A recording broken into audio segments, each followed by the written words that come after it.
There is a secret that life reveals only when all resistance ceases. It does not shout it through triumphs, nor whisper it through teachings. It reveals it through loss.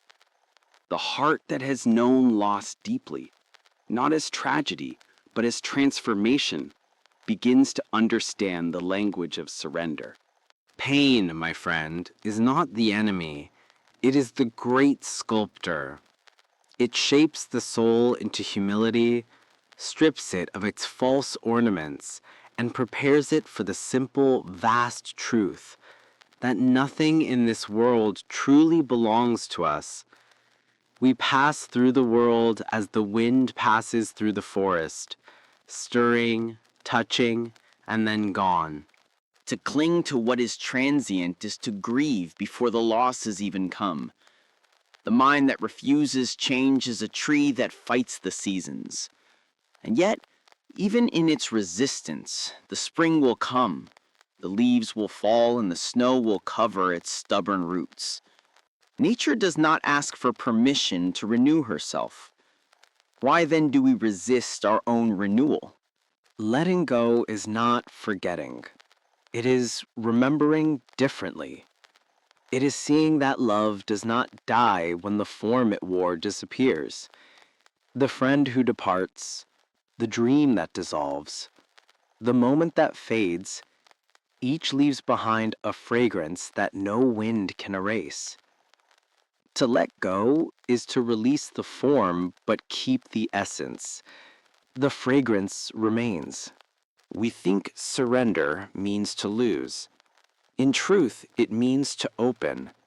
Consider the seed once more. It must crack, must split apart, before the tree can live. The seed does not mourn its breaking, it fulfills its destiny by letting go of its shape. So too must we allow our old selves to break, not in despair, but in faith that life knows what it is doing through us. When the soul begins to trust this hidden order, a quiet transformation takes place. What once seemed chaotic now feels purposeful. What once felt cruel now appears as a teacher in disguise. Every loss becomes a messenger, every disappointment a doorway. Life ceases to be a battle and becomes a conversation. Listen closely to your pain, and it will tell you what you have refused to release. It will point, like a patient friend, toward the place where the heart still clings. Here, it says, is where you are still holding on. Do not fight it. Sit with it. Let the lesson unfold. To let go in the midst of pain is the highest act of trust. It is to say, I do not understand, but I am willing. It is to stand before the unknown and bow, not in defeat, but in reverence.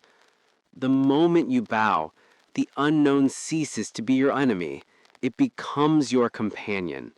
We imagine trust as something fragile, but it is the most powerful force in existence. Trust is the invisible bridge between the visible and the unseen. It allows the soul to walk where the eyes cannot. When you trust, you step beyond fear, beyond calculation, into the sacred rhythm of what is. There is a peace that comes not after control, but after release. It cannot be forced, for it is born of stillness.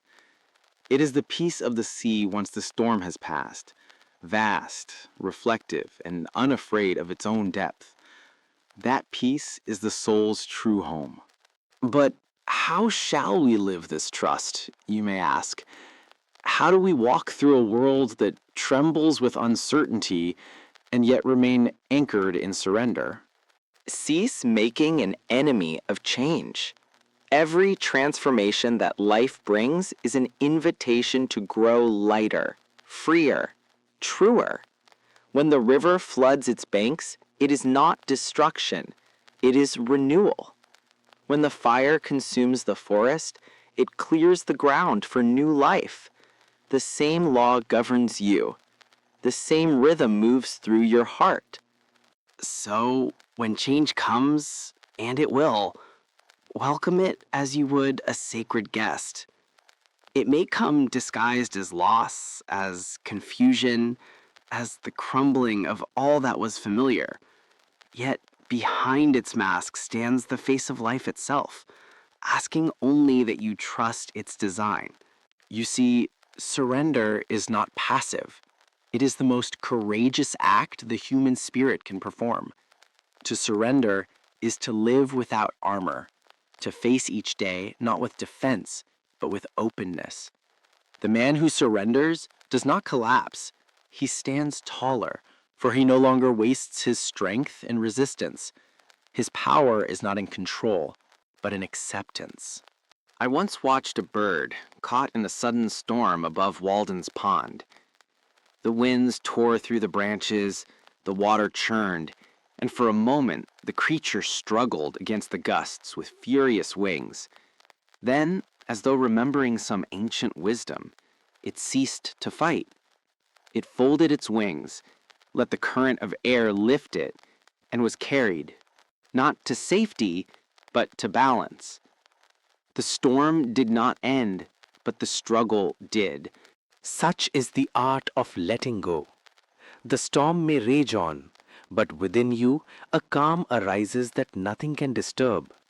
You realize that control was never security. It was fear pretending to be strength. Real strength is trust. Real security is faith in the unseen harmony that guides all things. And so, pain becomes your teacher, change becomes your companion, and surrender becomes your way of living.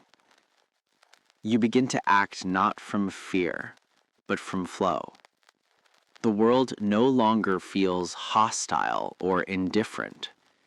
It becomes alive, responsive, intimate. You no longer demand from it what you think you deserve. You receive from it what you are ready for. When the heart lets go of its rigid shapes, life pours through it like sunlight through the branches. And in that light, you see the truth that Emerson himself once glimpsed, that the universe is not a thing to be mastered, but a song to be sung through you. So let the song move you. Let it lead you where you did not plan to go. Trust that every step, even those that feel like falling, are part of the dance. The dancer does not control the music. He listens, and in listening, becomes music himself. That is the essence of surrender. That is where life truly begins.